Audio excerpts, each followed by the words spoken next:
예, 안녕하십니까. 예, 반갑습니다. 저는 합격의 법학원에서 경제학을 강의하고 있는 박지훈입니다. 이 강의는 우리가 이제 경제학 원론 강의입니다. 그러니까 이제 모든 경제학 시험을 준비하시는 모든 분들은 기본적으로 이제 경제학 원론을 가지고 공부를 시작을 해야 되겠죠. 그 이제 저희 이 학원은 이제 5급 공채 학원입니다만은, 근데 대개 이제 5급 공채 시작하시는 분들은 경제 원론을 어느 정도는 다 시작을 하고 공부를 하고 이제 시작하시는 분들이어서 이제 경제 원론 필요가 사실은 여러분들이 다 미리 하신 걸로 이제 이렇게 인정이 되지만은, 근데 이제 비전공 하시는 분들, 이분들이 이제 5급 공채 시험을 준비하려고 처음 시작을 한다.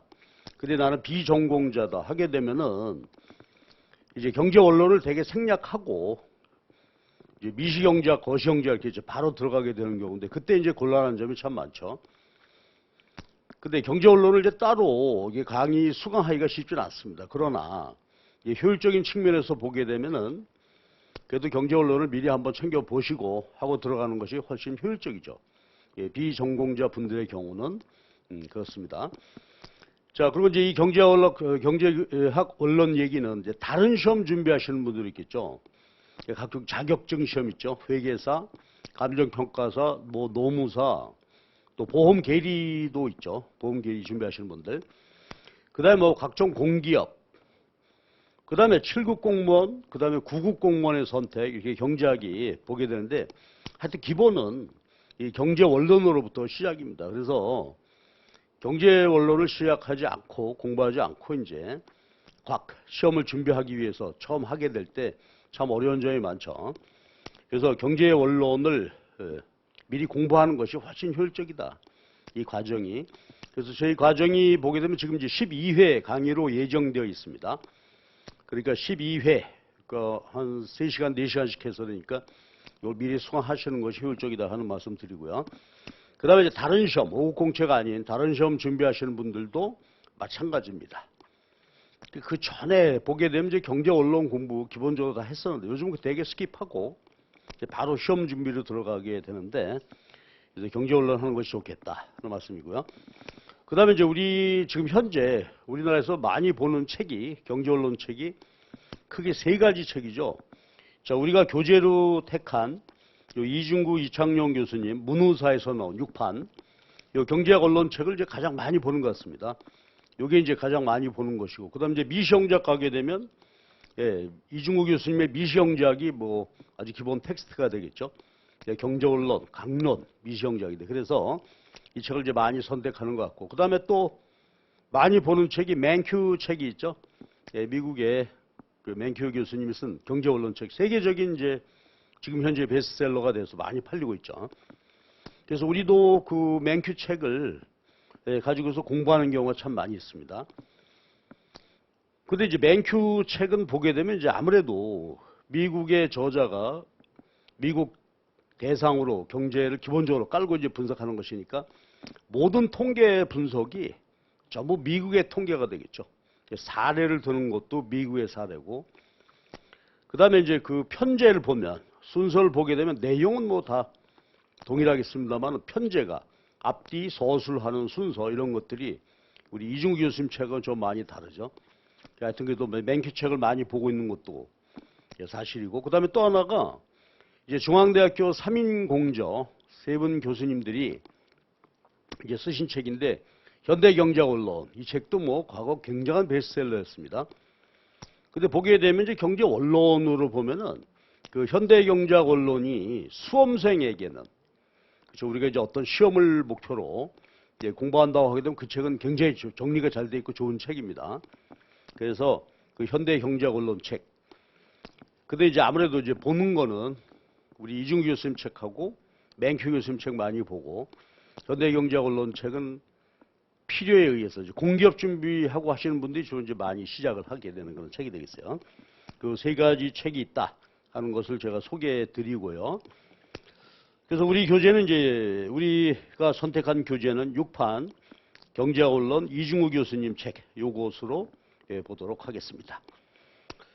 자, 자, 그러면 이제 저는 이 강의를 할 때 마음속의 설정은 경제학을 아주 처음 시작하는 분들이다. 그러니까 경제학과로 얘기해 보면 경제학과 1학년 분들 처음 들어와가지고 이제 가슴 설레면서 시작하겠죠. 예, 경제 언론인데, 근데 이제 경제학 전체 공부하는 것을 보게 되면 1학년 때 이제 원론을 배우게 되죠. 경제학과 중심으로 말씀드리면 1학기 때 미시경제학, 2학기 때 거시경제학 이렇게 보게 되고 이제 2학년 올라가게 되면 이제 그것이 분화되게 되죠. 강론이라고 하죠. 그래서 미시경제학, 거시경제학, 국제경제학 이렇게 구분돼서 2학년 때 이렇게 보게 되고 쭉 가게 되는데 그 모든 이제 경제학의 기본 출발이 이 경제 원론이 되겠어요. 근데 이제 사회과학에서 보면 경제 원론이 사실 다루는 것이 법학도 물론 이제 굉장히 진입하기가 어렵지만은 경제학이 특히 처음 하시는 분들에게는 대단히 진입 장벽이 높은 그런 학문이라고 볼 수 있겠습니다. 그래서 처음 하시기에 좀 부담스럽긴 한데 그래도 우리가 필요하니까 경제 원론을 가지고 경제 원론 요 교재를 가지고 한번 경제학의 진입을 한번 원만하게 한번 시작을 한번 해보십시다. 자, 우리가 교재를 보시면서 한번 보죠. 그래서 우리 앞에 보게 되면 이제 머리말이 끝나고 거기 8페이지 앞에서 볼 때요. 8페이지를 보게 되면 차례 요약을 해 놓으셨어요. 그러니까 경제 원론 전체 이걸 보면 구성을 볼 수 있겠죠. 그래서 보면 이제 1편이 경제학의 기초 이렇게 되어 있고요. 2편부터 이제 시작인데 이론 시작인데 거기 쭉 보시면은요. 2편에서 6편까지가 그렇죠? 이게 미시경제학이라고 하는 것입니다. 이제 두고두고 얘기가 되겠지만은 미시경제학은 개별 시장, 개별 소비자, 개별 생산자. 그래서 우리가 영어로는 마이크로 이코노믹스 그러죠.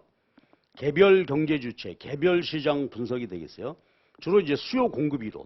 요거 중심으로 보게 되는데 간단히 보면 2편에 이제 소비자가 어떻게 저 개별 소비자들이 행동을 할까? 소비 행위. 3편이 생산자.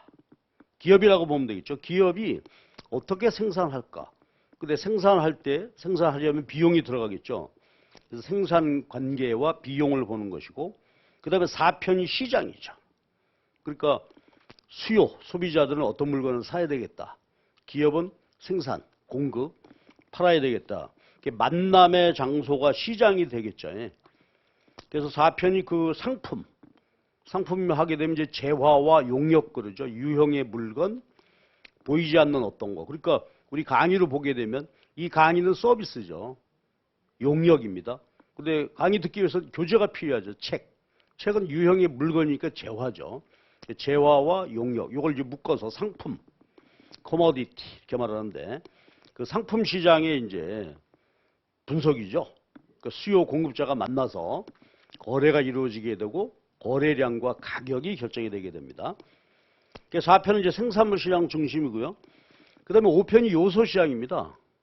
그러니까 생산하기 위해서는 인풋이 필요하겠죠. 그래서 이제 우리가 보게 되면 나중에 다 나올 얘기니까 한번 듣기만 하십시오. 어떤 물건 생산하려면 3가지 요소가 필요하다. 생산 요소가. 노동이 투입돼야 되죠. 그 다음에 뭔가를 만들기 위해서는 여러 가지 기계, 자본이 필요하겠죠. 자본. 그 다음에 예를 들어서 농사 짓는 걸 얘기해 보게 되면 농토, 토지, 자연 자원이 필요하겠죠.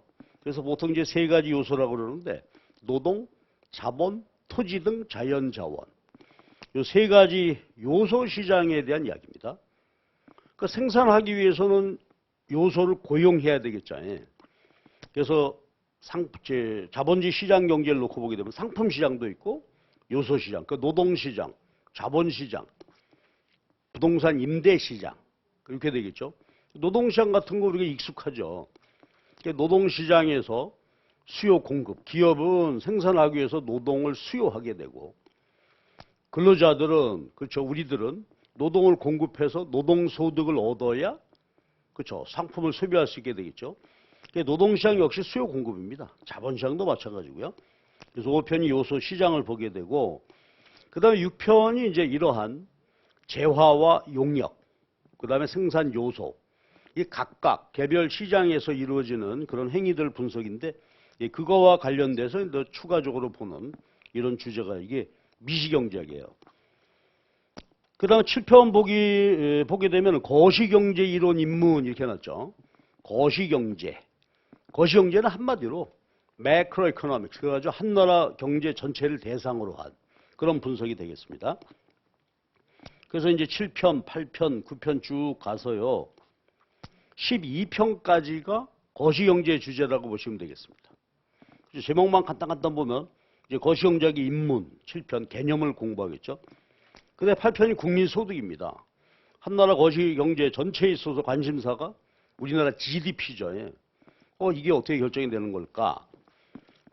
그런데 이제 또 거시경제 분석에서 우리가 일상으로 보는 게 이자율이 어떻게 됐다. 그렇죠? 이자율이 오르내린다. 그 금융이죠. 화폐시장, 금융시장. 그래서 이자율을 보는 게 9편이고요. 그 다음에 이제 10편 보게 되면은 안정화 정책이라는 거죠. 정부가 끊임없이 개입해서, 그렇죠? 우리가 요즘 보듯이 경제가 어려우니까 뭐 추가 경정 예산을 짜가지고 재정 정책을 쓴다. 또 한 달에 한 번씩 우리가 발표가 되죠. 한국은행에서 통화금융위원회 이런 데서 뭐 이자율을 시장 금리를 올린다 내린다. 이것이 이제 안정화 정책이라고 하죠. 10편이 이제 그 얘기를 다루고, 그 다음에 이제 11편이 거시경제 현안 문제죠. 한 나라 국민 경제가 부딪히는 가장 어려운 문제가, 해결해야 될 문제가 실업과 인플레이션 문제란 말이죠. 요즘 뭐 소비자 물가가 굉장히 많이 오르고 있다고 하죠. 그거 걱정이고요. 실업, 이건 뭐 최근 몇 년간 계속 문제가 되잖아요. 실업과 인플레이션, 거시경제, 한 국민 경제 현안 문제를 다루게 되는 거고, 그 다음에 12편은 경제 성장입니다. 자, 경제 성장이라고 하는 것은요, 한 나라의 GDP가 계속 증가하는 것을 경제 성장이라고 하죠. 그래서 우리가 보면 뭐 경제 성장률 하게 되면 GDP 증가율입니다. 전년 대비 우리나라의 총 생산 증가율, 이게 경제 성장이죠. 자, 이런 것을 다루는 것인데, 근데 경제 성장의 문제는 말이죠. 다른 인플레이션, 실업, 국민소득 결정, 이거 조금 다른 게 경제 성장은 시간의 흐름을 따라서 봐야 되겠죠. 그걸 요걸 우리가 동태 경제학이라고 해요. 다이나믹, 동태. 그러면 타임 패스, 시간의 흐름을 따라서 나타나는 현상. 그래서 이건 이제 동태 거시 경제학. 그래서 이제 경제 성장 요 문제를 다루게 돼요. 그럼 여기까지가 거시 경제학입니다. 한 나라 이제 국민 경제 전체를 대상으로 한 분석이죠. 그리고 13편이 국제 경제 이렇게 돼 있죠. 지금 우리는 개방 경제란 말이에요. 그러니까 생산물 시장도 개방돼 있고 금융시장도 개방돼 있죠. 자본시장 개방. 그러니까 다른 나라와 무역. 또 다른 나라 무역하려니까 말이죠. 우리가 수입하려면은 달러를 지불해야 되잖아요. 그 우리나라 사람 입장에서는 우리나라 원화로 달러를 사서 지불하고 수입한다. 자, 그런 상황을 본다면 환율을 알아야 되겠죠. 그러니까 1달러가 내가 필요한데 외국으로 1달러를 지불해야 되는데, 아니면 우리가 해외여행 가는데 한 150달러가 필요하다. 예를 들어. 그럼 150달러 사기 위해서는 원화로 사야 되겠죠. 그때 적용되는 환율의 개념. 그 다음에 이제 개방 경제. 다른 나라와의 무역 거래, 그 다음에 자본 거래까지 모두 포함한 상태에서의 국민소득 결정이 어떻게 되느냐. 이거 살펴보는 것이 37장이 되겠죠. 개방 경제 하에서 이제 총수요, 총공급, GDP 어떻게 될까? 이 문제가 되겠어요. 그리고 이제 우리 교재로 보면 맨 나중에 14편은 현재 이제 세계 경제, 이게 작년, 재작년에 책이 나왔거든요. 그 당시에 이제 세계 경제를 간단하게 이렇게 보시면서, 근데 제목이 재밌죠. 맨 마지막 장이 위기의 경제학. 그러니까 이거 허망하죠. 경제원론 열심히 공부한 다음에 위기의 경제학이다. 그러니까 그 말은 세계 곳곳 또 국내 경제 곳곳에서 어떤 경제 현안 문제가 발생하고 있는데, 그것에 대한 정확한 이론적인 해석, 설명, 그 다음에 또 대책도 필요하지 않겠어요? 그것에 경제학이 그렇게 완벽하게 대처하지 못하고 있다 하는 측면에서 위기의 경제학 해놨죠. 요거는 뭐 이론적이보다는 이제 우리가 현재 그 경제 문제에 대한 것과 경제학 살펴보는 이제 읽을 거리라고 보시면 되겠어요. 자, 그럼 보시자고요. 그러면 경제 원론에서 다루는 것은 개별 생산자 소비자의 시장에서의 행태, 또 개별 생산 소비자의 요소 시장에서의 행태, 요거 살펴보는 거죠. 그러니까 개별 소비자가 어떻게 행동할까, 기업은 어떻게, 요걸 다루는 게 미시경제학. 6편까지 다뤄지게 되고요. 그 다음에 7편 이후에 12편까지가 거시경제. 한나라 국민경제 전체를 대상으로 해서 한나라 총생산, 총소득, 뭐 실업, 인플레이션, 또 이것이 문제가 될 때 정부는 어떻게 개입해서 이걸 해결해 볼 수 있을까? 이런 것이 거시경제학이고요. 그 다음에 이제 마지막 13편이 국제경제죠. 무역. 그 다음에 국제거래, 국제수지라고 그러죠. 국제거래에 따른 수익과 지출. 그 안에서 이제 환율 문제 이런 것 등등을 다루어지게 되겠죠. 이게 원론입니다. 그럼 아까 얘기했듯이 이제 경제학과 같으면은 원론 배우고 2학년 딱 되면 강론으로 나뉘어지게 돼. 각각 미시경제학 따로, 거시경제학 따로, 국제경제학 따로, 또 국제경제학도요. 국제무역이론, 국제금융이론 이렇게 쭉 분화돼서 나가게 되겠죠. 그 경제학과 같으면 이제 거기서 노동 문제를 다루는 요소시장 중에서 노동경제학이 또 따로 있고 그렇게 되죠. 노동경제학은 이제 노무사 시험에서 시험을 보게 되고 이제 그렇게 분화가 되겠습니다. 그리고 이제 경제학 전체를 한번 놓고 보게 되면 이 모든 문제를 경제 분석은 경제학은 전부 수리적인 분석입니다. 그렇죠. 우리가 GDP 경제 성장률 몇 %다. 뭐 시장에서 가격이 몇 % 올랐다 그러잖아요. 전부 수리적으로 분석해야 돼요. 그러니까 수리, 경제 문제를 다루기 위한 수리 경제학. 그 다음에 또 통계죠. 그러니까 어떤 상황에서 그렇죠. 이자율이 오르냐 내리냐 한 가지만 말씀드렸습니다만 전부 통계하고 직접 연결되어 있단 말이에요. 그러니까 실업률, 뭐 인플레이션율 전부 통계로부터 계산되어지겠죠. 그래서 이제 경제학 전체를 포괄하는 수리 경제학, 또 통계를 다루는 계량 경제학, 전반적으로 보면 이렇게 구성이 되죠. 근데 우리 경제 원론에서는 수리 경제학은 필수적으로 필요한 만큼만 그렇죠? 이해하면 되는 것이고요. 그래서 우리는 뭐 수리 경제학을 따로 배울 필요는 없고, 그 다음에 계량 경제학, 통계를 다루는 것이 경제 관련 통계, 계량 경제학인데 우리 시험들에서는 모든 시험에서 뭐 아까 말씀드렸던 자격증 시험이나 우리 공무원 시험이나 이런 데서 계량 경제학은 다루지 않습니다. 출제되지 않죠. 그렇게 보면 되고요. 그 다음에 이제 수리 경제학 얘기인데 이거 한 말씀만 드릴게요. 모든 경제는 이따 보겠습니다만 모든 경제 문제를 분석하는 경제 이론은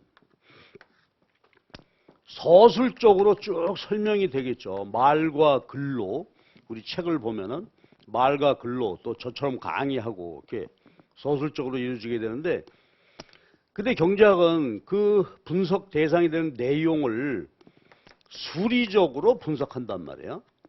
그래서 수요 함수, 뭐 공급 함수 그래가지고 시장에서 균형 가격이 어떻게 결정이 될까? 전부 계산 문제죠. 법학 같은 데는 그런 거 없죠. 정치학 이런 거는 뭐 양형위원회 그런 게 있어가지고 이럴 때는 뭐 몇 년 구형한다 이런 게 있겠지만 여기는 그런 건 법은 뭐 그 크지 않죠. 근데 경제학은 전부 수리적으로 분석을 해봐야 돼요. 그러니까 수학, 경제 문제를 푸는 수학적 개념이 약간 필요합니다. 그리고 우리 교재를 보게 되면 전부 그림이죠.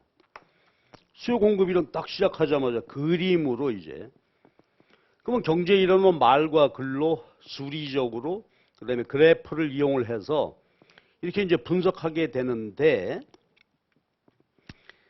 우리가 최소한의 경제 이론 분석을 위해서 수리적인 감을 갖고 있어야 돼요. 그러니까 수요 곡선을 그리고 공급 곡선 그리고 뭐 이렇게 할 때 그렇죠. 곡선을 그린다고 하는 뜻은 절편이 얼마고 기울기가 얼마고 이런 것이 이제 그렇죠. 문제가 되겠죠.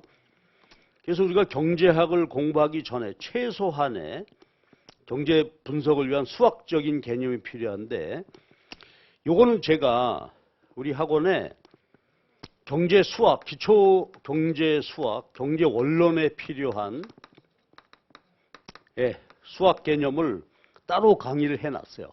강의 분량은 크게 많지 않습니다. 그러니까 여러분들이 처음 하시는 분인 만큼 요 강의를 선수 강의로 먼저 수강하시도록 하는 것을 말씀드릴게요. 그러니까 오늘 이제 첫날인데요. 우리 학원으로 오프라인 첫날인데 오늘 전반적으로 이렇게 보시고 나서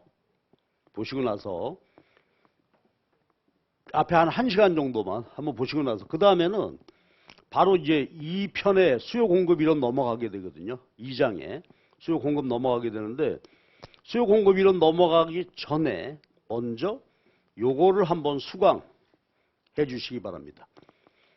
근데 들어보시면 별거 아니에요. 이제 개념을 켜놓고 그림을 어떻게 그릴까, 함수와 곡선, 그 다음에 이제 경제학 공부할 때 굉장히 필요한 개념이 미분 개념이에요. 경제 분석의 기본 개념이 한계라는 개념이거든요. 마지널의 개념이에요. 그것은 이제 미분하고 직결되기 때문에 미분을 우리가 알아야 되죠. 근데 우리 고등학교에서 다 미분 배우셨죠, 그죠? 근데 이제 지금 혹시 여러분 중에서도 나이가 좀 있는 분들은 7차 교육과정 이런 분들은 미분을 안 배웠대요. 고등학교 때 문과에서. 그분들은 참 곤란한데 여러분 다 배우셨으니까 문제 없을 텐데 요거를 선수강 한번 해주시기 바랍니다. 그래서 수요 곡선, 수요 함수, 뭐 공급 곡선, 공급 함수가 뭐다? 또 미분, 기울기 구하려면 미분 해야 되잖아요. 혹시 미분법이 대면 하신 분이 있으면은 아주 우리 경제학에서 필요한 아주 간단한 미분 정도예요. 우리 적분은 하지 않습니다. 경제학에서는. 그래서 요 부분을 미리 한번 들어주시기 바랍니다.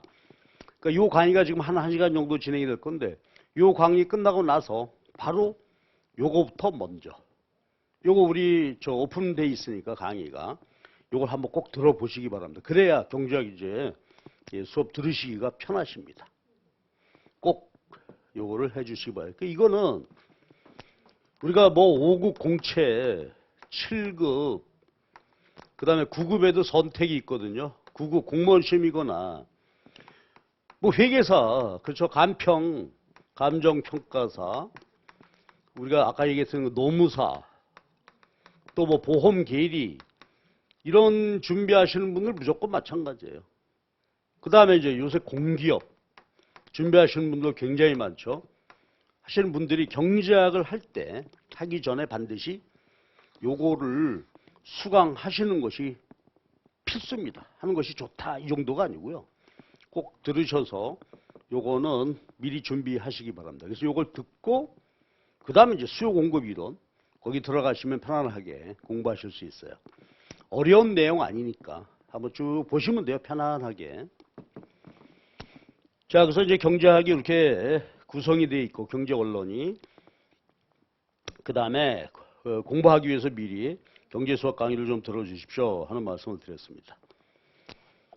자, 그러면 이제 오늘은 첫 시간이니까 경제학의 기초, 그래서 1장의 경제학이란 무엇이냐, 2장 경제학 연구의 방법, 그리고 3장이 수요 공급, 시장, 아주 기본적인 것이죠. 그래서 자본주의 시장 경제, 시장이란 수요 공급 이렇게 되는 거니까 요 1편에서 기초적인 것을 다루는데 오늘 첫날인데 3장의 일부 부분까지 여기까지 진도를 쭉 보도록 하겠습니다. 자, 그럼 이제 시작을 할까요? 그럼 먼저 이제 경제 1장을 한번 이렇게 보시면 말이죠. 거기 보게 되면 이제 편간지가 있죠, 이렇게.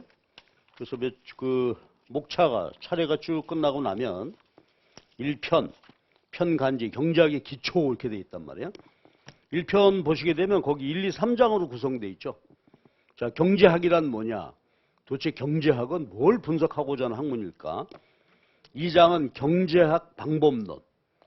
이게 이제 대학에서 여러분 혹시 수강하셨을지도 모르겠는데 사회과학 방법론이라는 뭐 그런 거예요.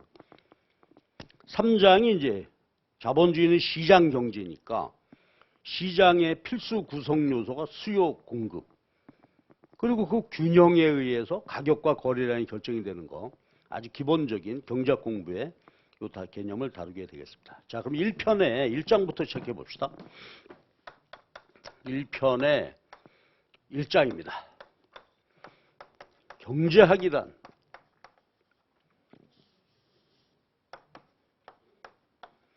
그러면 도대체 경제학은 뭘 다루는 것이냐 하는 것에 대한 얘기죠. 그래서 보게 되면 제가 그 전에 본 어떤 책에서 보니까 경제학이 뭐냐 이렇게 해놨더라고요. 재밌게 물론 이제 표현한 거지만 Economy is economists to do. 그러니까 경제학자들이 하는 짓이 그게 경제학이다. 그렇죠? 하는 짓이라고 그래서 좀 안 좋은 거예요. 경제학자들이 하는 공부가 경제학이다. 이런 얘기죠. 자, 그런데 하여튼 이제 경제학자들이 그러면 뭘 알기 위해서 경제학이라는 학문을 할까? 첫 번째, 경제학의 기본 성격 이렇게 해놨죠. 그 책에 쭉 돼 있는데 제가 한꺼번에 쭉 한번 설명을 드려볼게요. 포괄적으로. 그러면 경제학이라는 학문은 뭐냐라고 할 때요. 생산, 교환, 분배, 그 다음에 소비, 뭐 이거와 관련되는 문제를 다루는 학문이다. 생산한다, 교환한다, 분배, 소비 이렇게 되는데 느낌은 금방 오죠. 우리 모두는 각각 어느 분야에서 어느 부문에서 뭔가를 생산하고 있죠. 여러분 공무원 되시면 나중에 이제 아니면 자격증을 따시면 나중에 그렇죠. 공직에 서비스를 제공하는 거고요. 근데 각종 자격증 취득하시게 되면 또 역시 그 관련 서비스를 제공하게 되죠. 그 생산이란 말이에요. 그럼 뭔가 생산해서 생산물 있겠죠. 생산된 생산물이 시장에서 교환되겠죠. 시장에서 거래 판매됐다는 뜻이죠. 그러면 생산된 생산물이 시장을 통해서 서로 사고 팔고 판매, 그 판매액이 생산에 참가한 사람들에게 분배가 되겠죠. 그러면 생산 참가해서 판매된 것을 그 참가자들이 나눠 가지게 되면 소득이 되죠. 이 소득을 가지고 어떻게 돼요? 다른 사람들이 생산한 거. 지금 자급자족 경제가 아니니까. 그렇죠? 그 소득으로 이제 소비를 해서 이제 우리가 생활하게 되는 거 아니겠습니까? 생산, 교환, 분배, 소비다 이거지. 그러면 아까 말씀드린 생산 측면을 살펴본다. 그러면 요거는 이제 기업의 공급이 되겠죠. 공급이 되고요.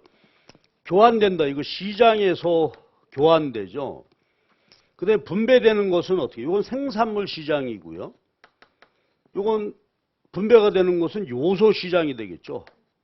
요소 시장에서 분배가 이루어지게 된단 말이에요. 그럼 이제 요소 소득. 그걸로 소비자들 소비하는 것이죠. 이렇게 구성이 된다 이거죠. 그러니까 미시형작적으로 보게 되면 수요자와 생산자가 그렇죠? 생산물 시장에서 만나서 거래가 이루어지고 또 생산자와 소비자들이 생산 요소 시장에 만나서 그렇죠. 노동과 자본을 수요 공급. 그래서 이제 요소 소득이 결정이 되고 이런 메커니즘이다 이거지. 자, 그런데요. 생산, 교환, 분배, 소비다. 그럼 미시형작식으로 보면 이렇고 거시적으로 보면은요. 생산되었다. 그것이 시장에서 거래되었다. 이게 GDP가 되겠죠. 국내 총생산. 그렇죠? 국내 총생산, 시장에서 거래되게 되면 국내 총생산의 시장 가치. 분배가 되겠죠. 생산에 참가한 사람들에게 분배. 그럼 이게 국민 총소득이 되겠죠. 그리고 요 소득을 가지고 소비하게 되니까 요게 국내 총지출, 익스펜디처가 된단 말이에요. 그렇죠? 그러면 국내 총생산, gross domestic product, 국민 총소득 이걸로 지출한다 하게 되니까 그렇죠? 생산, 소득, 분배, 소비 하는 이 과정이 이제 하나의 경제 메커니즘이라고 보면 되겠죠. 그럼 미시경제학은 요 개별 소비자, 개별 생산자, 개별 시장 요걸 보는 거고, 거시경제학은 그렇죠. 한나라 국민경제 이걸 총체적으로 살펴보는 것이 거시경제학이다 이렇게 보시면 되겠어요. 근데 이제 개방경제잖아요. 다른 나라하고 수출이 파괴되니까. 그래서 이제 국제경제가 필요하겠죠. 무역, 수지, 금융 이렇게. 이게 경제학이에요. 그럼 이거와 관련된 것을 분석하는 학문이 경제학이다. 그렇죠? 이렇게 보시면 되겠죠. 그래서 현실 경제를 체계적으로 이해해보고자 한다. 미시경제학 측면과 거시경제학, 개별 경제 주체, 개별 시장별 또는 국민경제 전체적으로 이렇게 보는 것이 경제학입니다. 그럼 거기 보게 되면 이제 그 경제학은 선택의 학문이다 그랬죠. 예. 선택의 학문. 이건 무슨 얘기냐 하면 뒤에서 또 나오겠지만은 우리가 생산, 소비하고 한 나라 전체를 보더라도 그렇고 하게 되면은 우리가 만약에 그렇죠? 자원이 우리가 사용할 수 있는 자원이 우리가 원하는 걸 초과해서 그렇게 존재한다. 그럼 고민할 필요가 없잖아요. 굳이 따지고 필요 없고 필요한 만큼 생산하고 또 필요한 만큼 분배를 얻어서 소비하게 되는데 문제는 뭐냐면 자원은 희소하다는 얘기죠.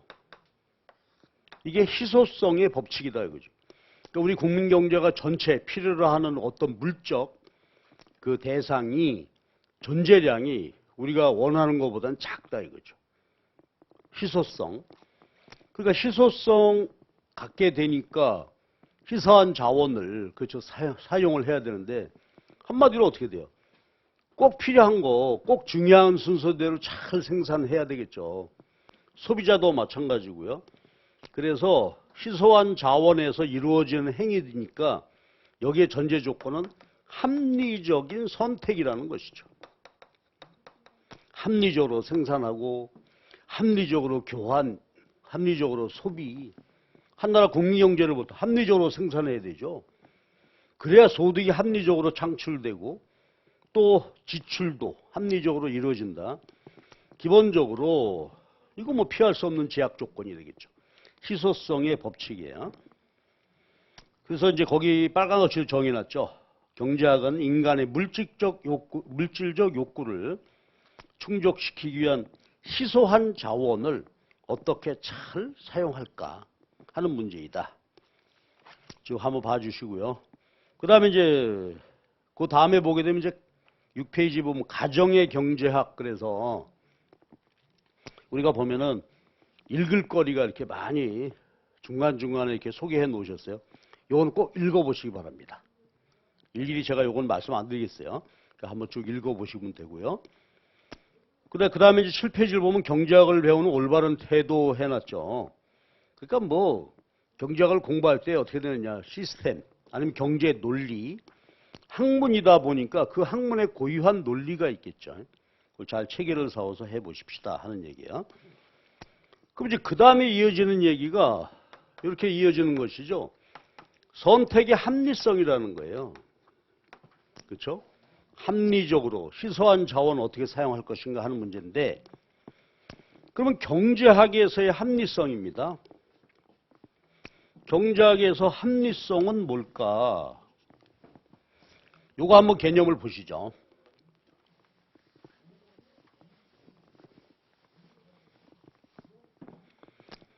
요걸 우리가 경제적 합리주의, 합리성 이렇게 말할 때 이렇게 한번 정리를 해 보시죠.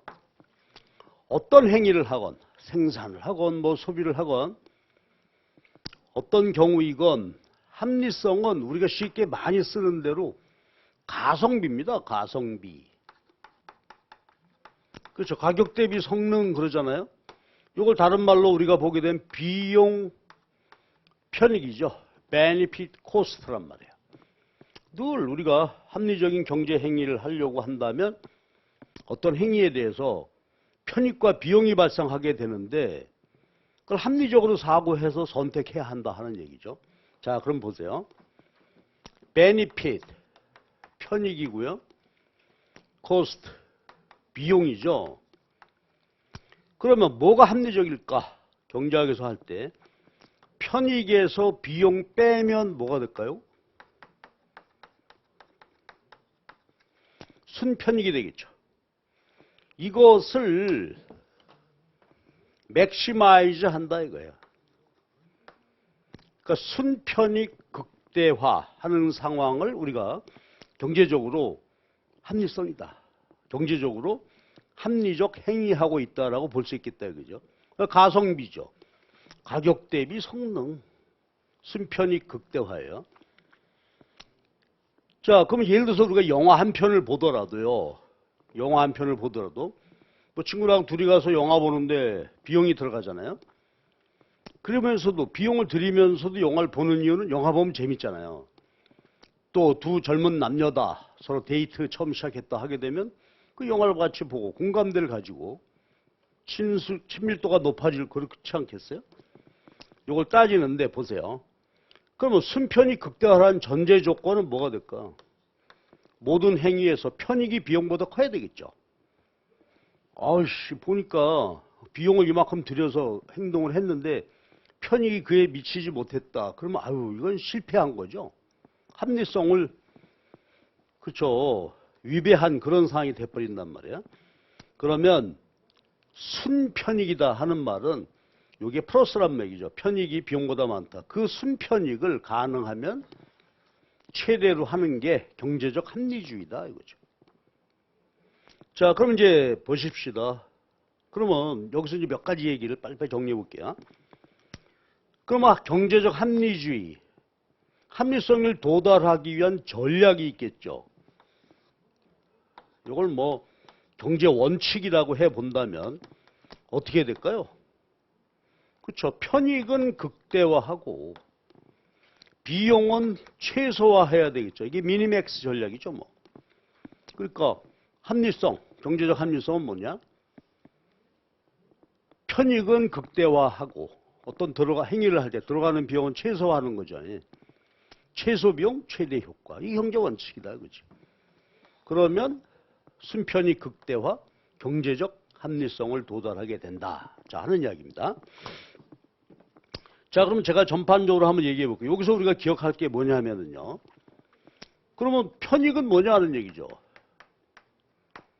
편익. 그러니까 모든 경제 행위를 하는 사람들이 어떤 비용을 들여서 행위를 했다.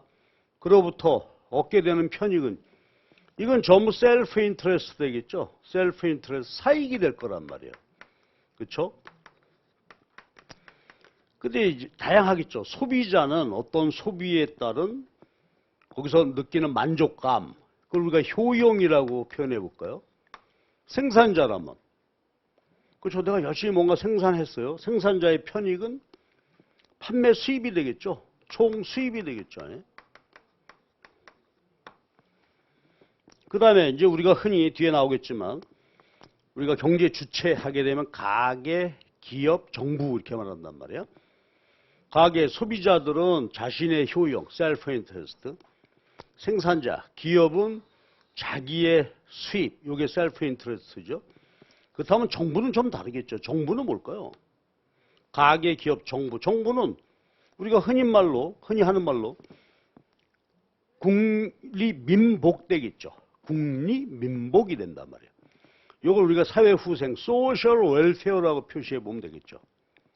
우리 국민이 정부가 어떻게 적절히 잘 관리를 해서 국민 전체가 느끼는 효용을 소셜 웰페어. 요게 되겠죠. 근데 이제 물론 이제 정부는 전체니까 요거는 여기에 해당하고 요거는 공익이라고 뭐 이렇게 이해를 해도 좋겠죠. 이게 편익이란 말이에요. 편익은 다양하게 나타납니다.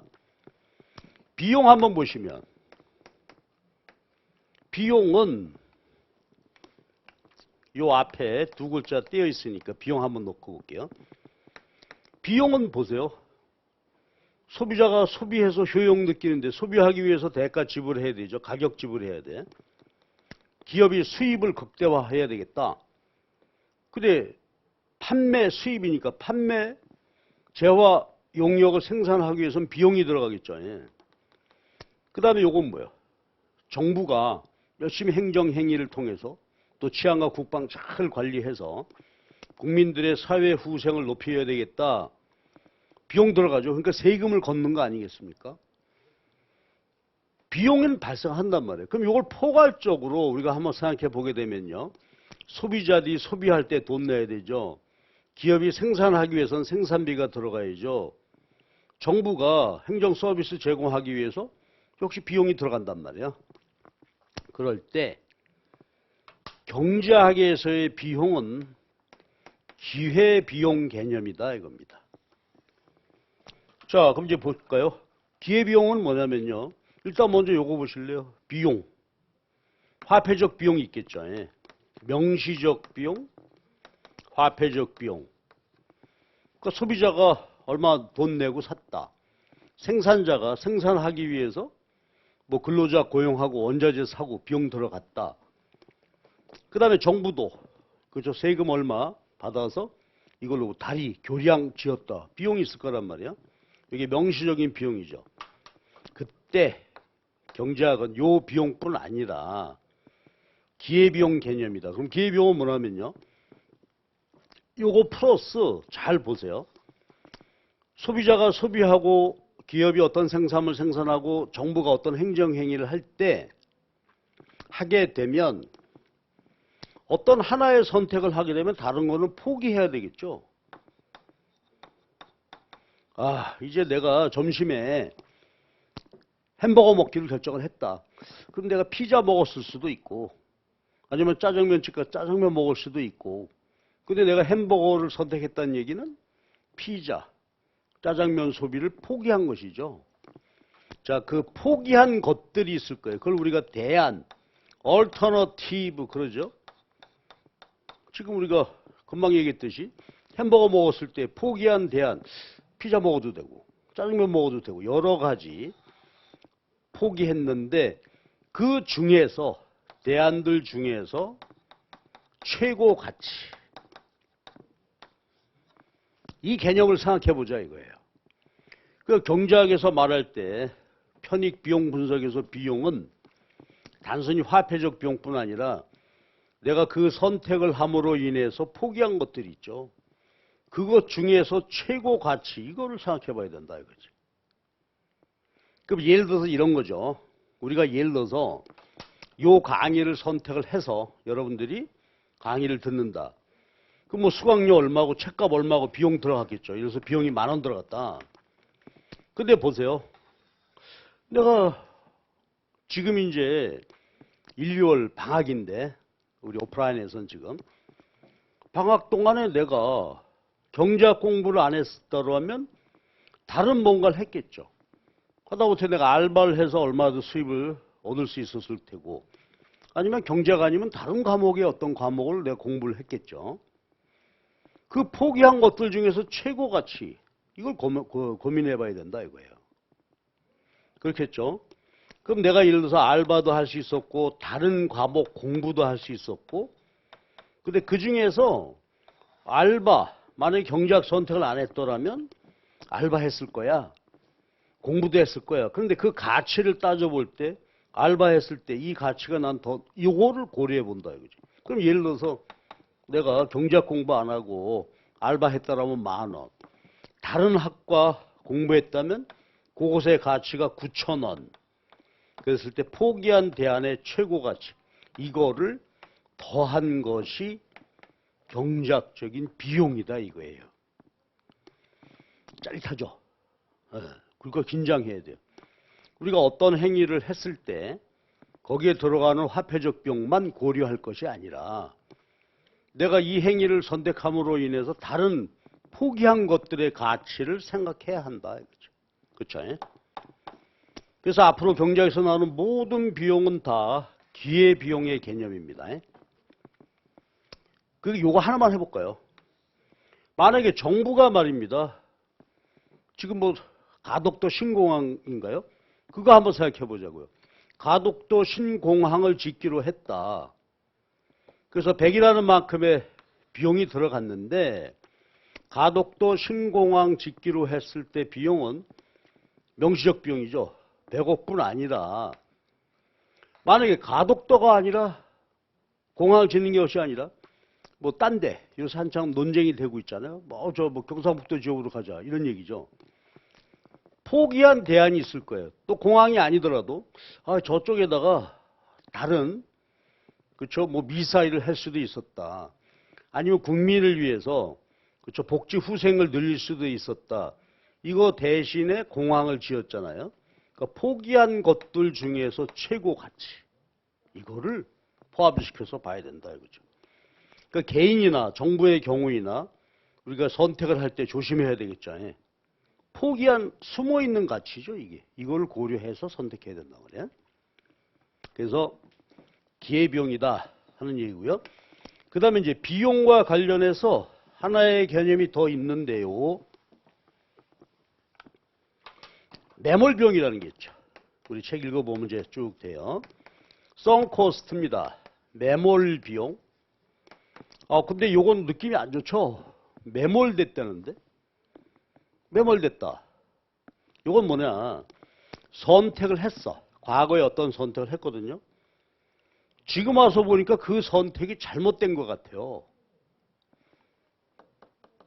그러면 이 매몰 비용이라고 판단되었다면 잘못된 선택이야. 그렇다면 이건 어떻게 기꺼이 포기해야 되겠죠. 그래서 제가 맨날 예를 드는 게 친구랑 말이죠. 둘이서 영화 보러 갔는데 뭐 입소문도 그렇고 재밌다고 갔는데 5분, 10분, 20분 지나도 별 재미가 없어요. 그럼 어떻게 되라? 나와라. 재미도 없는 걸 보고 앉아가지고 야 네가 보자고 그랬지? 그럴 게 뭐 있냐. 그렇죠? 기꺼이 포기해야 돼요. 그러니까 보세요. 기회비용은 사전에 선택을 할 때 잘 고민해 봐야 되겠죠. 야 내가 이걸 포기해야 되는데 이거는 사후적으로 볼 때 잘못된 선택. 우리가 흔히 손절하잖아요. 포기해야 되는 것이 매몰 비용이 되겠습니다. 그지 결과적으로 이제 어떻게 돼? 기회비용 개념으로 했을 때 순편익을 극대화하는 거. 이게 경제적 합리주의, 경제적 합리성. 그리고 그럼 맥시마이즈 편익하고 미니마이즈 비용하는 게 그렇죠? 경제 원칙이다. 해서 요거를 한번 쭉 읽어주시기 바랍니다. 그 다음에 이제 하나만 더 할게요. 뒤에서 나올 얘기인데요. 뒤에서 나올 얘기인데. 그럼 여기서 이제 중요한 하나의 개념이 있어요. 뭐냐 하면 편익과 비용인데요.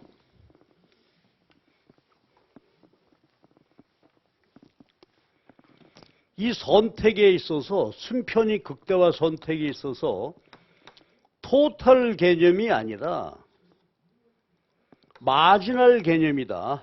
이런 얘기예요. 마지널 개념이에요.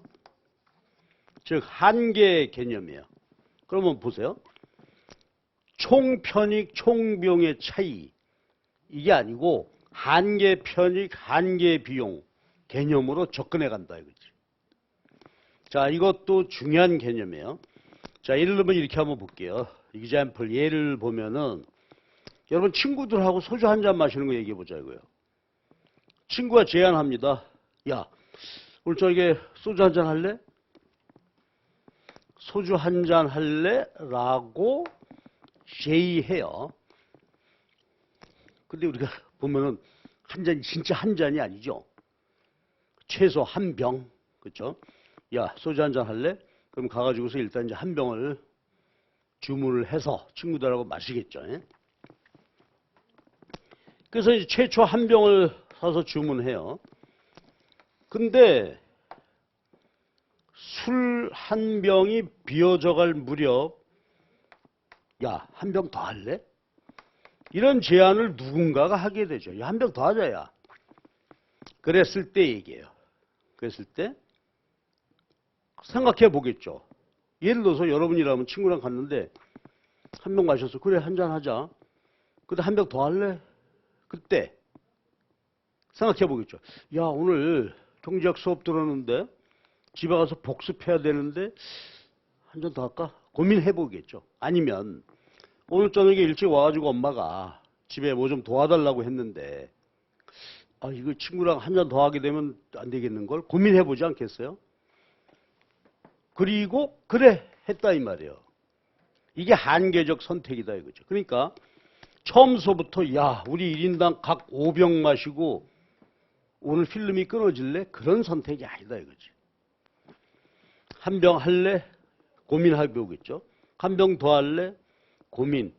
이거 2병 마시고 나서 한 병 더 할래? 그럼 보세요. 한계적 선택이란 말은 예를 들어서 이렇게 해서 이제 5병을 마셨는데 처음부터 야 오늘 우리 5병씩 마시고 필름 끊길래 이러진 않는다 이거예요. 하나하나 그러니까 합리적인 선택은 어떤 행위를 최초 그 다음에 하나씩 추가할 때마다 편익 비용 분석을 해야 한다 이거예요. 그래서 이게 이제 나중에 보게 되면 마지널 편익, 마지널 비용이어서 한계 편익, 한계 비용 이렇게 된단 말이에요. 그래서 한계라는 개념의 분석이에요. 그렇잖아요. 이거 상식적으로 보도 그렇죠. 우리들이 어떤 행위를 하는 데 있어가지고 하나하나 또 공부하는 데 있어서도요. 내가 10시간 오늘 공부할 때 있다 그러면 1시간, 1시간 야 이번 시간에는 뭘 공부할까? 어떤 과목을 공부할까? 이러지. 10시간 전체를 경제학할까? 뭐 회계학할까? 이렇게는 안 하잖아요. 그러니까 1시간, 1시간씩 어떤 행위가 한 단위씩 변화해 갈 때마다 해야 된다. 자, 따라서 이게 합리적인 선택이라면은요. 한계적으로 해야 된다. 그러니까 여기서 수학적으로 보면 이제 미분 개념이 되는 거예요. 자, 미분이라는 거는 이렇잖아요. y = fx 그러면 그렇죠. 미분은 델타 x, 델타 y잖아요. 독립변수 x가 한 단위 증가할 때 변동분. 소주 한 병 마시다가 한 병 더 마실 때 증가하는 효용. 그렇죠. 그러니까 경제 분석이 한계적으로 이루어지다 보니까 당연히 이제 분석 도구, 수학적인 분석 도구, 어떤 전체 함수가 있을 때 미분하는 그렇죠. 이 개념이 필요하게 됩니다. 하는 얘기예요.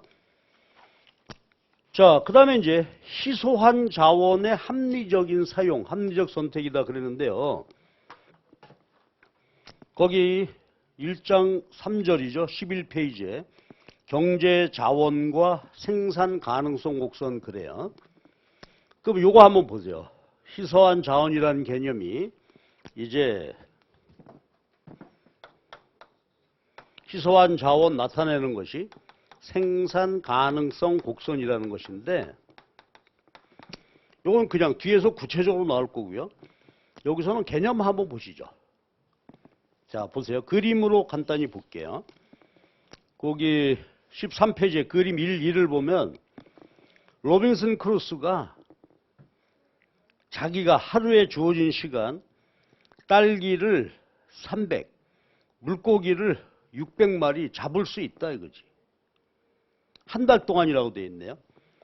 그러니까 한 달 동안 로빈슨 크루소가 딸기만 딴다면 300, 물고기만 잡는다면 600. 가능성이죠. 그래서 거기다 직선을 그려놨습니다. 그러면 그냥 직접 보시면 돼요. 여기 가능성 곡선인데 이렇게 그려놓으면 여기 300이고 600이다 그러면 딴짓 안 하는 거죠. 로빈슨 크루소가 열심히 그렇죠. 놀지 않고 딴 시간 허비하지 않고 한다면은 딸기를 300, 600 반반씩 할 수도 있겠죠. 요게 뭐 150, 300 이렇게. 그럼 요거를 우리가 가능 곡선이라고 한단 말이에요. 그럼 가능 곡선의 정의는 뭘까요? 그렇죠. 주어진 말하자면 생산 자원을 가장 효율적으로 사용했을 때 생산 가능한 최대 수량 요거 보여주는 것이 되겠죠. 이게 가능성 곡선이에요. 그럼 보세요. 전체 기울기를 보면은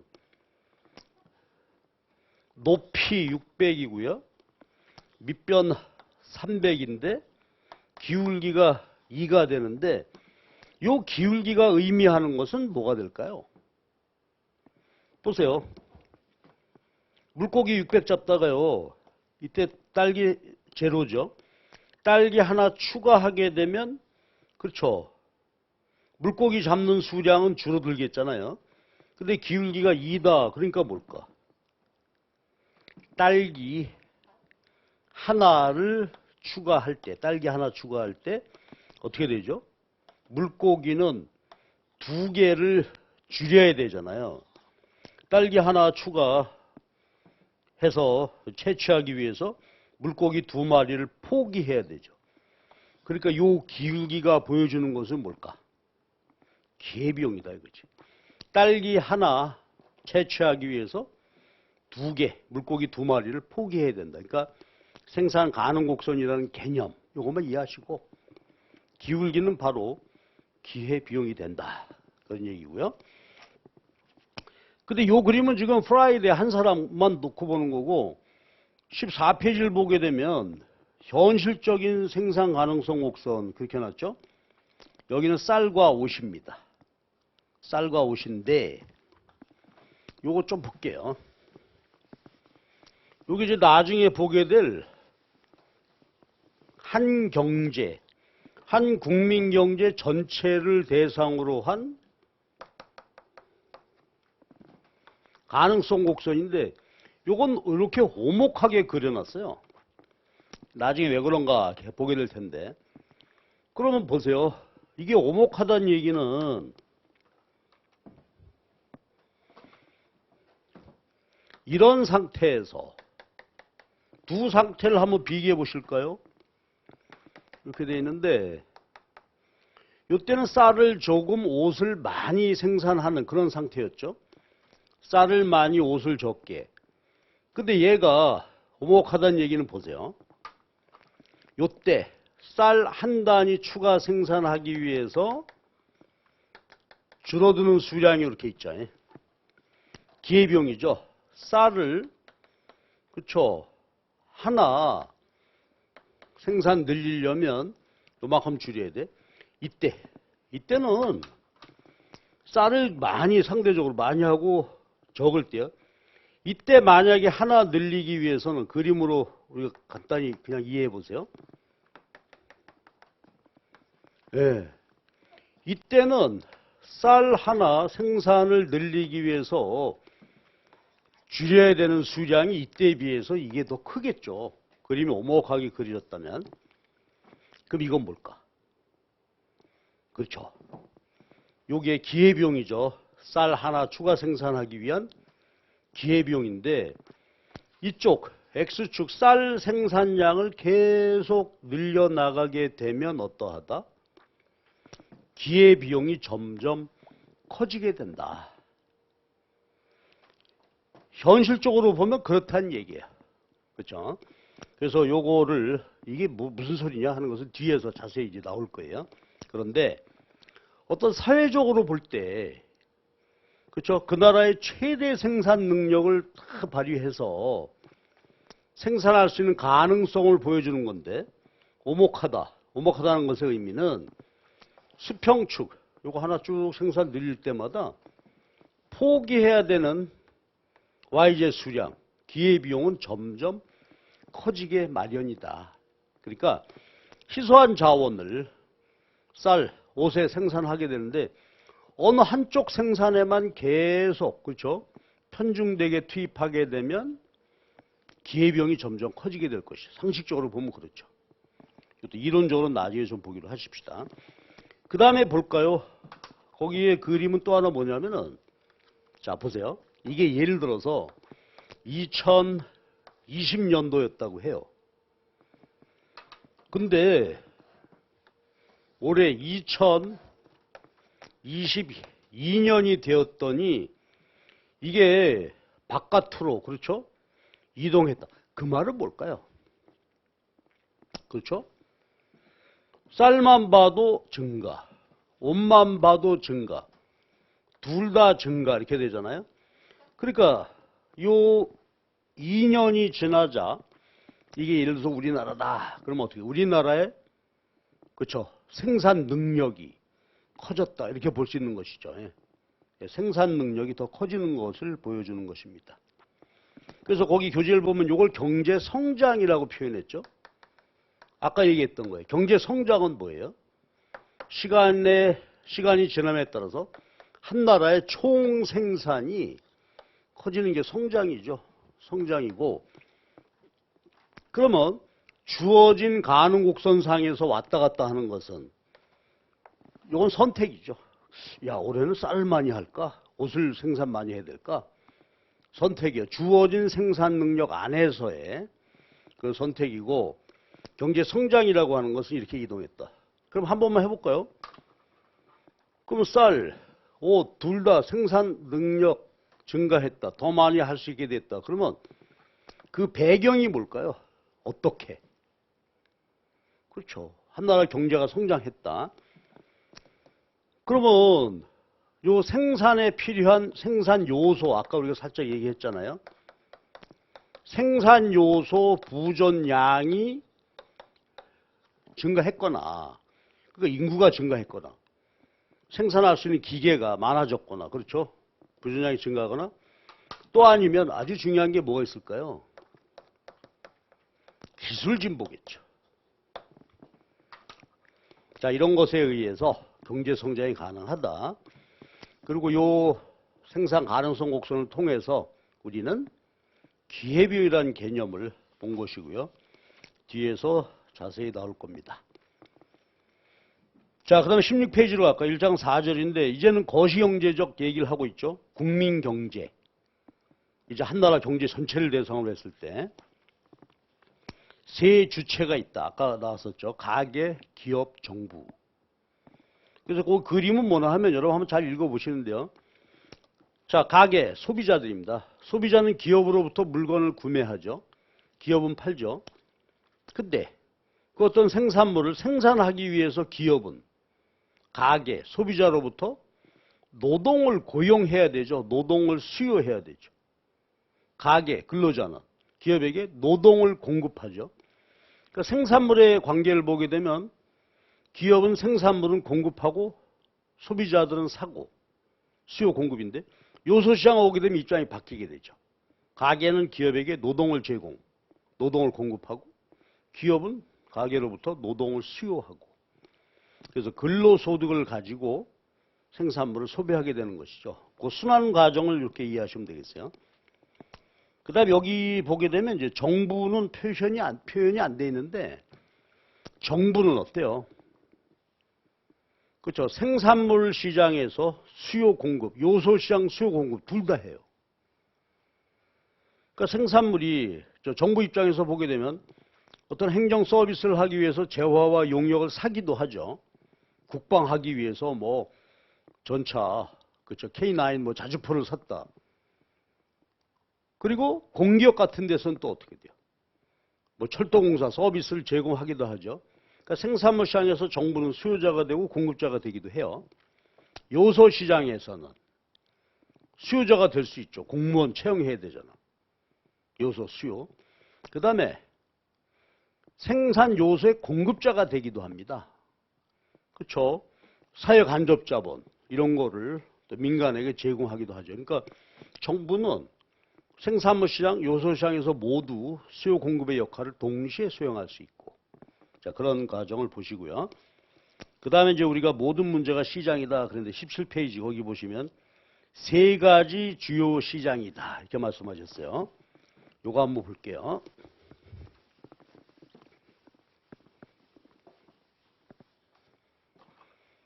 그러면 1장 4절에서 이제 시장 얘기를 하고 있는데 지금 여기서는 생산물 시장. 근데 생산물 시장은 재화와 용역 그랬죠. 눈에 보이는 물건, 보이지 않는 서비스, 그 다음에 노동시장, 자본시장. 그럼 요거 묶어서 생산요소시장이라고 볼 수 있겠죠. 요거만 얘기인데 이제 나중에 거시경제학 가게 되면은 금융시장도 있죠. 자금의 융통, 금융시장도 있습니다. 그 다음에 대외거래, 아까 우리가 달러 얘기 잠깐 했었는데요. 외환시장도 있겠죠. 달러도 사고 팔아야 되겠죠. 금융, 자금의 융통, 자금은 돈이죠. 예. 융통하는 것은 어떻게 돼요? 우리 이제 쉽게 생각할 때 은행에다가 예금하고 예금 대출받고 하지만 국민경제 전체적으로 보게 되면 채권 시장이 등장하게 됩니다. 그러니까 기업이 자금을 조달하는데요. 물론 주식 채권이 있지만 채권만 놓고 보잔 말이에요. 채권을 발행을 한다. 삼성이 채권 발행한다. 그 말은 증권을 발행을 해서 국민에게 돈을 빌리려고 하는 거죠. 그러면 누군가가 삼성의 채권을 샀다. 그러면 종이 채권 한 장을 받고 100만 원짜리 채권이다. 그러면 100만 원 빌려주는 셈이죠. 금융시장이에요.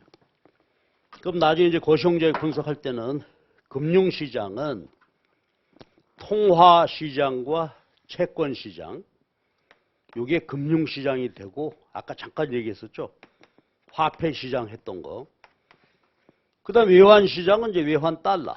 근데 보시면은 외환하게 되면 뭐 달러만 있나요? 위안화도 있고 앵화도 있고 유로화도 있는데 큰 나라 같으면 중국이나 일본, 미국 같은 경우에는 따로따로 통화별로 시장이 있어요. 근데 우리나라는 달러 시장만 있습니다. 외환 시장이죠. 달러 시장에서 역시 수요 공급에 의해서 거래가 되고 달러의 가격, 환율이 결정이 되는 거예요. 환율을 우리가 소문자 E, exchange rate 해서 환율이라고 하는데 이래요. 그러면 이제 우리는 앞으로 미시형작에서 생산물 시장, 요소 시장, 거시형작 가게 되면 금융시장, 외환 시장, 그리고 금융시장 하게 되면 내용으로는 통화 시장과 채권 시장. 그래서 이 시장을 앞으로 우리가 다루게 된다. 그런 얘기예요. 그 다음에 이제 18페이지 보실까요? 18페이지를 보게 되면은, 그렇죠. 국민경제가 해결해야 될 세 가지 주요 과제다. 그런 뜻이 되겠습니다. 이건 이제 사멜슨 교수님의 얘기인데, 사멜슨이라고 하는 분은 맨큐, 아까 얘기했잖아요. 맨큐 교수님의 경제 원론이 세계적인 베스트셀러인데 그 전에 뭐 정말 대단한 경제학자, 우리 공부하면서 계속 나올 분이에요. 그분의 경제 원론 책에서 어떤 경제든지 동서고금 경제 체제 관계없이 해결해야 될 세 가지 과제가 있다. 이렇게 말씀하신 거예요. 첫 번째가 무엇을 얼마나 생산할 것인가.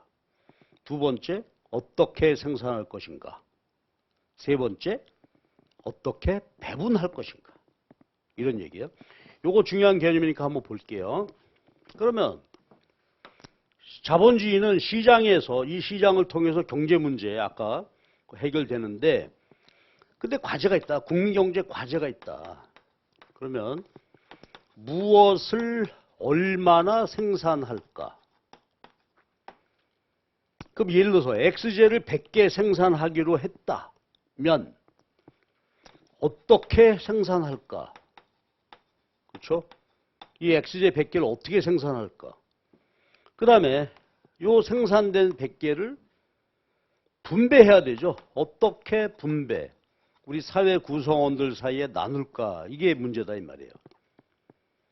그래서 세 가지 과제, 사멜슨 그러면 무엇을 얼마나 어떻게 생산된 생산물을 어떻게 분배할까? 누구를 위하여 분배할까? 그렇죠? 이런 얘기란 말이에요. 자, 그래서 우리가 이제 경제 문제를 그렇죠? 어떤 경제든지 해결해야 될 과제를 이렇게 셋으로 나누게 되면은요. 요 두 개. 무엇을 생산할까? 꼭 필요한 순서대로 해야 되겠죠. 꼭 필요한 거. 필요한 양만 해야 되죠. 예, 필요한 만큼. 그 다음에 어떻게 해야 돼요? 뭐 농담 삼아 얘기해 보면 잘 해야죠. 그렇죠. 아주 솜씨 있게. 음식이라면 아주 맛있게. 최소한의 자원으로 아주 생산을 잘 해야 된다 이거지. 그 무엇을 얼마나 이거 잘 선택하고 수량도 아주 규모 있게 생산하는데 가장 좋은 방법을 통해서 이걸 우리가 자원 배분의 효율성이라고 한단 말이죠. 희소한 자원을 얼마나 효율적으로 자원 배분의 효율성. 분배죠. 그럼 100개인데 이제 아주 효율적으로 100개 했는데요. 사회 구성원은 예를 들어서 150명이다. 어떻게 분배해야 돼요?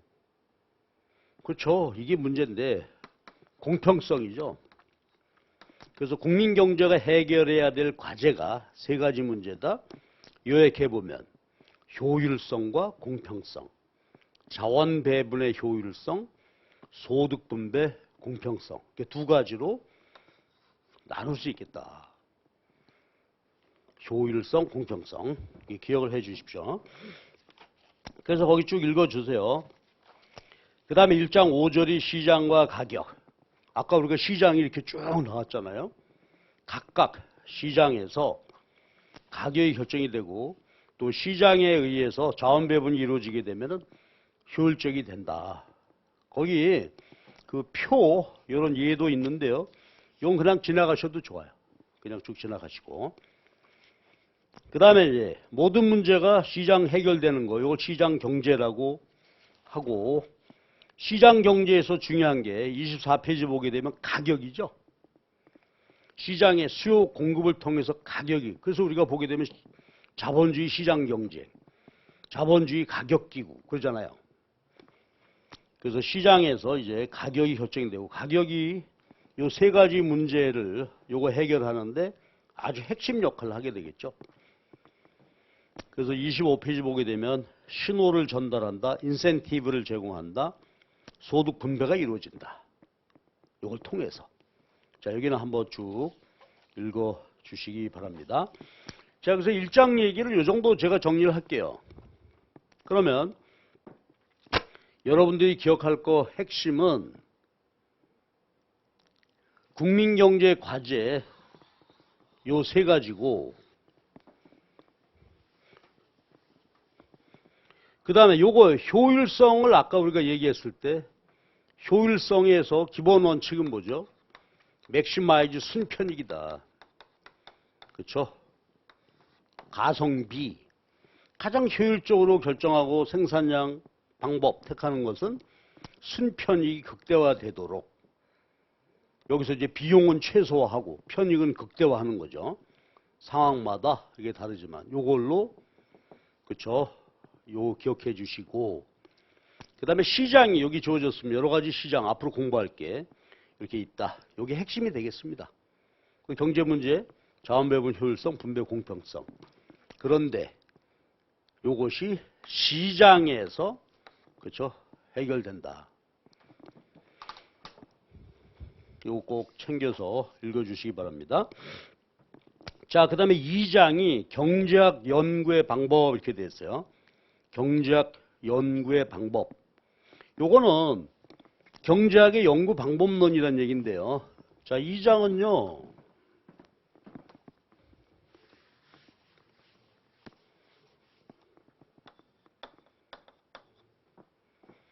경제학이 어떻게, 그렇죠? 자본주의 시장 경제를 분석하느냐 하는 방법인데, 요거는 이렇게 요거 하나 써 놓으시죠. 신고전학파 경제학이다. 앞으로 두고두고 나올 얘기인데요. 신고전학파 경제학은 자본주의 경제 체제를 분석하는 메인스트림 기본 이론이에요. 그러니까 우리가 공부하는 모든 이론은 다 신고전학파 이론이다 이렇게 보시면 돼요. 그리고 이제 세계 경제가 돌아가는 메커니즘 자체가 이래요. 즉 신고전학파에서 바라보는 그런 메커니즘으로 돌아가고 있다. 그러니까 이거 거꾸로 얘기해 보면 자본주의 시장 경제가 전 세계적으로 그렇게 돌아가니까 그 시장을 이런 방법에 의해서 분석한다 이런 뜻도 돼요. 그러면 신고전학파 경제학은 뭐냐면 모든 문제를 다 뭐요? 시장으로 이해하는 거예요. 모든 경제 문제를. 모든 경제 문제 시장의 수요 공급 이건 제발로 걸어오는 거예요. 제발로 소비자들, 제발로 생산자들이 만나서, 그렇죠? 가격과 거래량이 결정이 된다. 모든 문제가 수요 공급 이론. 이게 신고전학파 이론이에요. 우리가 앞으로 분석하고 다 마찬가지야. 거시경제도 그렇고요. 근데 이제 요거 비판하는 분들이 있죠. 여러분 많이 들어봤을 거예요. 요걸 우리가 비판하는 분들은 신자유주의라 그래요. 어떻게 니네들은 모든 문제를 다 시장의 수요 공급. 그래서 그런 말 들어보죠. 인간의 얼굴을 한 시장. 인간의 얼굴을, 사람의 얼굴을 한 시장. 어떻게 시장에서 모든 게 해결되느냐. 그렇죠? 그래서 신자유주의 비판이죠. 그래서 이제 컬럼이나 이런 거 보게 되면 아직도 신자유주의적 사고에 물들어 있다. 뭐 이렇게 비판하게 되죠. 그런데 실제 자본주의 돌아가는 것은 모든 게 다 시장 논리란 말이에요. 그렇죠? 수요 공급에 의해서 거래량 결정되고. 그래서 이런 배경 간단히 말씀드리고요. 그리고 요즘 보게 되면 이 신자유주의 비판하는 분들이 좌파예요. 진보. 우리가 얘기하는 거예요. 옛날처럼 마크시스트가 좌파 진보가 아니에요. 신자유주의적 접근 방법. 모든 문제 시장에 의한 해결. 이거에 대해서 비판적으로 과해요. 그럼 시장이 문제가 있다. 그러니까 뭐겠어요? 정부가 개입해서. 그렇죠. 정부가 개입. 정부 역할을 많이 가지고 가자 하는 분들이 주장이다. 아주 간단하게 표피적으로만 말씀드리면 그랬습니다. 그럼 요건 뭐겠어요? 보수, 우파. 진보, 보수, 좌파, 우파 이렇게 보는 것이에요. 그럼 이제 신고전학파 경제학 이런 스트림이에요. 메인 스트림이에요. 주류 경제학입니다. 거기서 보는 사고방식, 분석 방법 이런 얘기예요. 여기는 여러분들이 한번 편안하게 쭉 읽어보시기 바랍니다. 그러니까 앞으로 우리가 공부하게 될 경제학의 기본 논리, 개념들이니까 쭉 읽어보시면 쭉 재밌습니다. 그 이론의 검증, 또 경제 이론의 구분 40페이지 보면 우리가 앞에서 얘기했죠. 구분은 미시경제학, 거시경제학 크게 보면. 또 거기 41페이지 보면 실증 규범. 실증 경제학은요, 이론이에요, 이론. 규범 경제학은 그 이론에 기초한 정책, 이렇게 보시면 되겠어요. 이론, 실증 경제학. 정책, 규범 경제학. 뭐 그렇게 나누기도 한다 이거죠. 그래서 그런 내용들을 한번 쭉 보시고, 자, 마지막이 재밌어요. 43페이지에 2장 5절에 경제학적 사고의 기초. 이게 그렇죠. 거기 2장 5절에 지금 소개하고 있는 내용이 바로